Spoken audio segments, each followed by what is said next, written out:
BPL ২০২৫-এর ৫টি franchise চূড়ান্ত। নতুন পথে হাঁটা বিপিএলের জন্য দলগুলোর সামনে এখন সবচেয়ে বড় চ্যালেঞ্জ আইকন প্লেয়ার এবং সঠিক কোচ নির্বাচন। কারা হবেন এই দলগুলোর নেতা? দেশের শীর্ষস্থানীয় তারকাদের মধ্যে কে কোন দলের জার্সি পরছেন?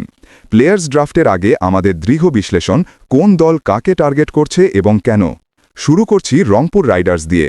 তারা সবসময়ই বড় তারকাদের দলে ভিড়িয়েছে। কোচিং স্টাফে তারা এবারও টম মুডি বা ল্যান্স ক্লুজেনারের মতো বিশ্বস্ত কোচকে প্রধান টার্গেট করছে। আইকন হিসেবে আমরা বিশ্বাস করি তারা একজন আক্রমণাত্মক পারফর্মার খুঁজছে, তাই তাসকিন আহমেদকে তাদের আইকন হওয়ার সম্ভাবনা সবচেয়ে বেশি।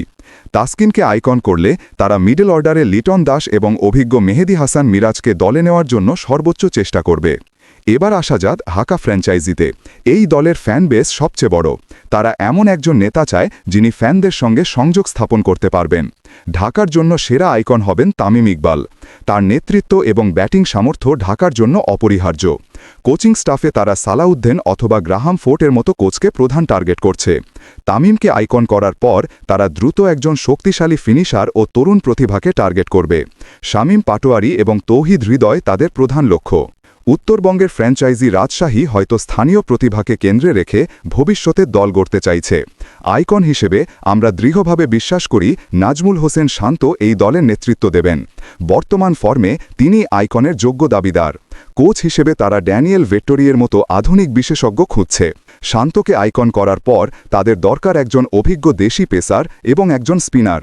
তাই মুস্তাফিজুর রহমান এবং আফিফ হোসেনকে দলে নেওয়ার জন্য তারা সর্বোচ্চ বাজেট রাখবে।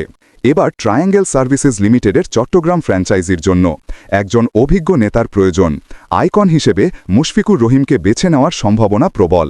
মুশফিকের অভিজ্ঞতা এবং ড্রেসিং রুম নিয়ন্ত্রণের ক্ষমতা দলকে স্থিতিশীলতা দেবে।